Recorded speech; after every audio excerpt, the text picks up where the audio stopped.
Having a conversation with Governor George Allen, the one, the only, also a member of the U.S. Senate. And, well, he grew up around football. Dad, legendary football coach. And he's joining us right now on News Radio WRVA. Good morning, sir. Good morning, Rich, and good morning to all your listeners. Absolutely. By the way, how's the knee doing? It's getting better. Slowly but surely it's getting better. I walked 5.2 miles a couple of days ago, so that's getting there, and it's getting there. Okay. Making progress. Well, as long as you're able to help with chores. I was just telling everybody that at my brother's house, he's told the kids it's the summer of chores. So want to make sure you're participating, because as I told you yesterday, when it comes to your wife, you, like most of us, outkicked your coverage. Yeah, I sure have. My main chore is cutting the grass, and it's about 2 miles of walking with a push mower with it. But Susan does tons and tons of flowers and all sorts of stuff. I was just thinking, gosh, I wouldn't have blown those leaves away from there. Who cares? And so forth. But let me say this. I am a lucky dog.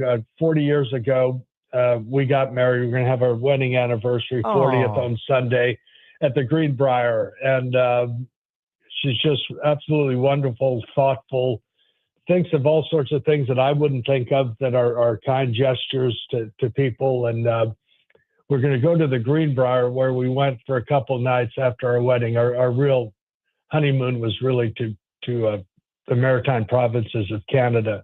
I'd been to 43 states, and I wanted to get to all 50 states. And there were 7 states I hadn't been to: North Dakota and the 6 New England states. And I said, all right, we're going to go either North Dakota or these New England states. She said, let's go to the New England states. So we got through those little states, and then went up to Nova Scotia and New Brunswick and Prince Edward Island. That put bikes on the back of our vehicle, and it was just a wonderful, wonderful trip up there. And it's been a wonderful trip for 40 years. I told you this. Being Susan Allen's husband. Exactly. I told you this before we'd ever actually formally met face to face. I was watching you give a talk, and you had a cup of coffee in your hand, and you needed somebody to grab it because they're going to take your picture. So I grabbed it. We had not formally met, and the woman next to me looked over, and I saw her, and I'm like, this is the most elegant woman I've ever seen in my entire life. She looks like Grace Kelly. She just has that regal look to her, and then I found out it was your wife. Yeah, well, she is beautiful, and she is very kind and thoughtful, and our whole family is, and all of us are blessed with her in our life. Absolutely. Okay, now enough about talking about your wife, because we can just keep going on and on. Let's talk football. I brought this up. I had John Canzano on, who's a national football writer, and he was commenting on what's going on with Nick Saban and all the coaches and the athletic directors that showed up in D.C., and I put out this warning. I grew up a Pac-12 fan. My conference no longer exists. You grew up an ACC fan, UVA, Virginia Tech. Your conference might be next if the Big 12, or excuse me, the Big 10 and the SEC get their way. They get the super conference, and there's going to be a lot less opportunities for college athletes, men and women, not just football, but across the way. The NCAA is not very well led, but they've turned to Congress. To say the least. They've turned to Congress. I mean, listen, I know we beat up on people at Capitol Hill all the time in the swamp, but my gosh, you have to really be going in the wrong direction if you turn to the United States Congress to try to find a path to salvation for you. A lot of great observations there, Rich. Yeah, it's because they are poorly led, and you have there's several points to make here.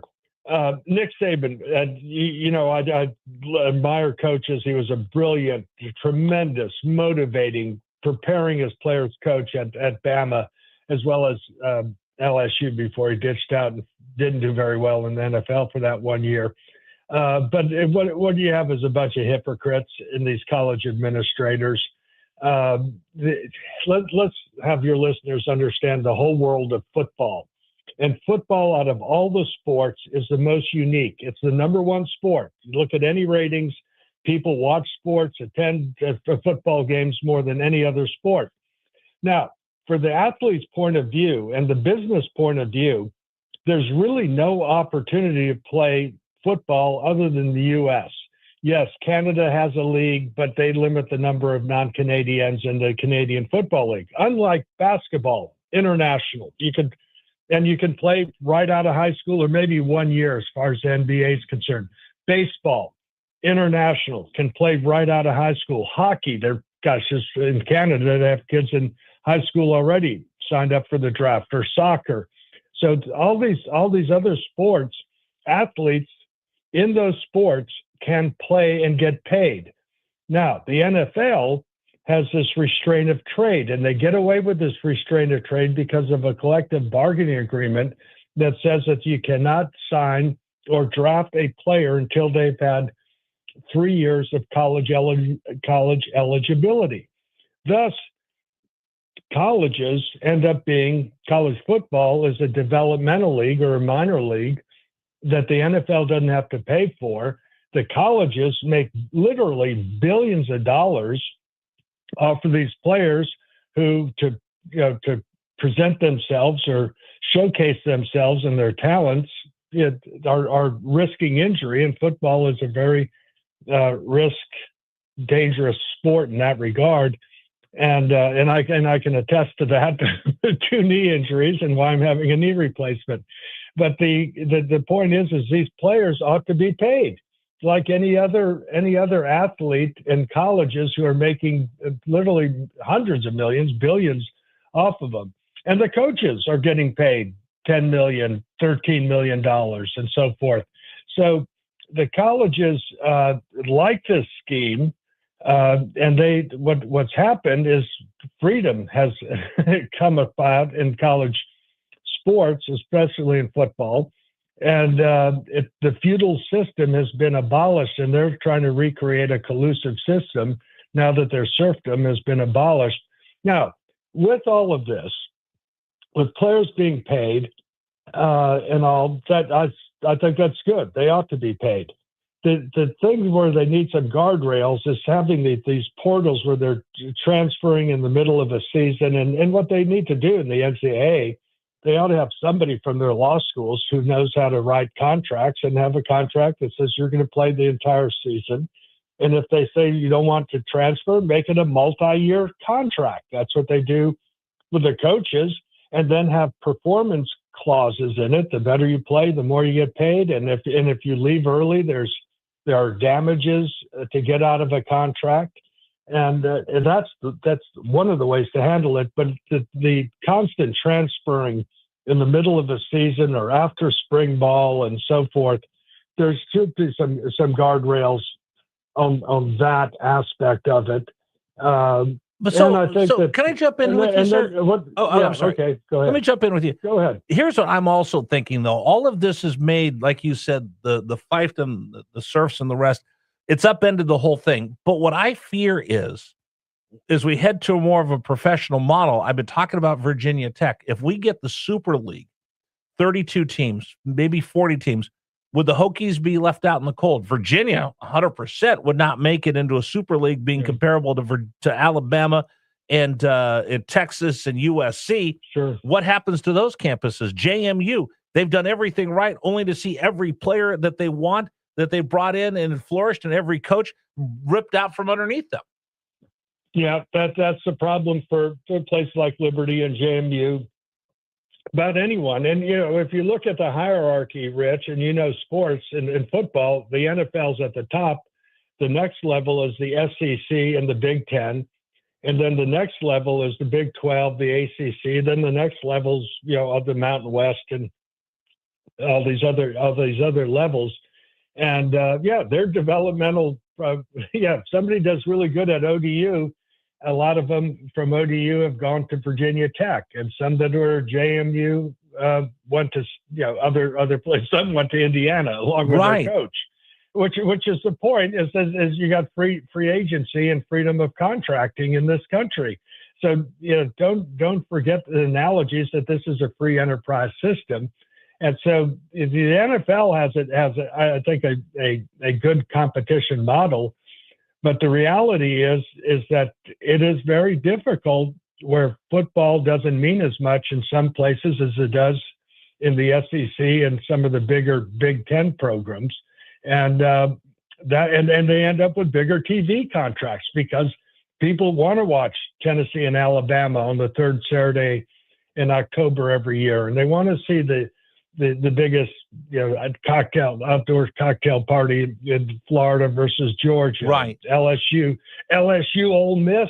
That game, everyone will want to watch us. Texas A&M, or Texas against Oklahoma. These are just great, compelling games. And the reality is their stadiums hold 100,000 or more at Tennessee and Georgia, Alabama.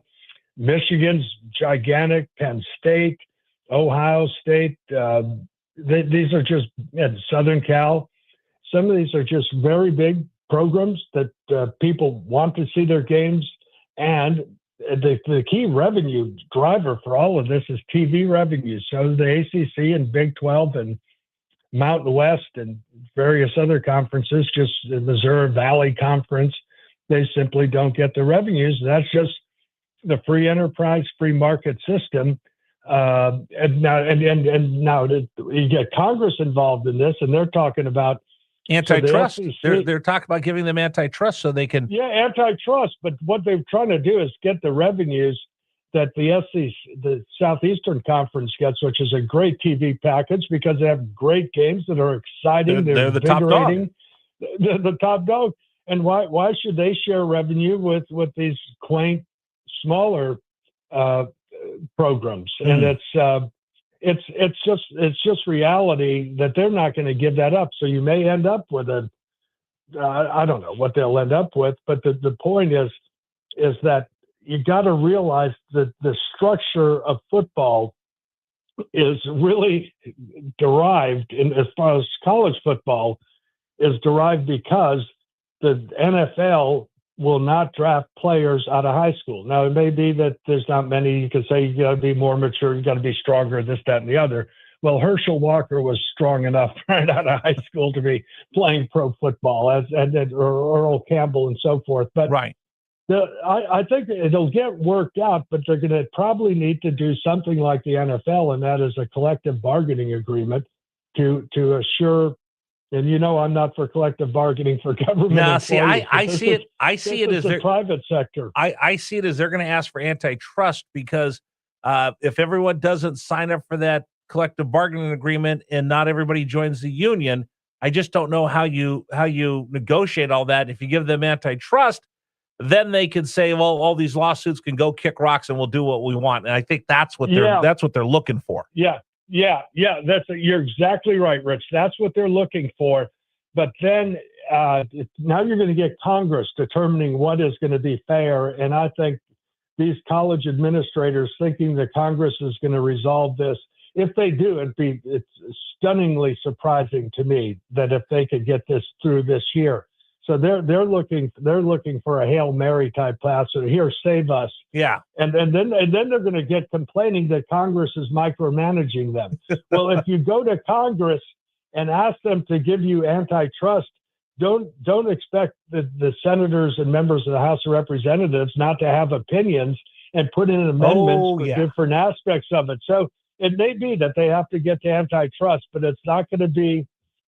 It's not going to be something that is going to recreate the serfdom that they long for and miss back in the day. And again, my college professor, Dr. Richard Bilas, one of the most brilliant men I ever met, first thing he ever taught me, sir, was there's no such thing as a free lunch. So to the college administrators, everything comes with a price.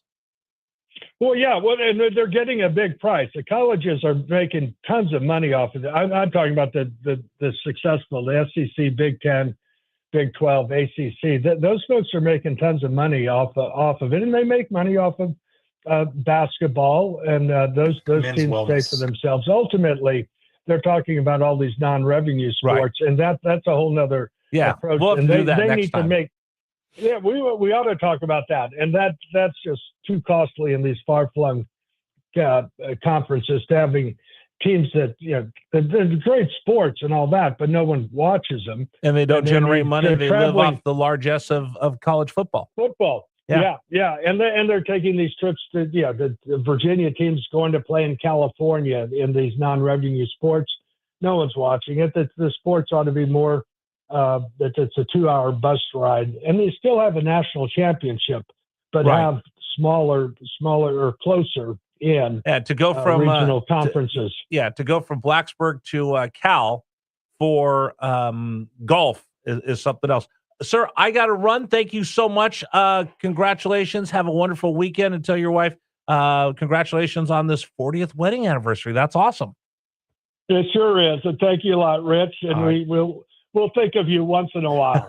You're the best. Thank you, sir. Maybe, hey, let me know. I'll come over and help you with that too.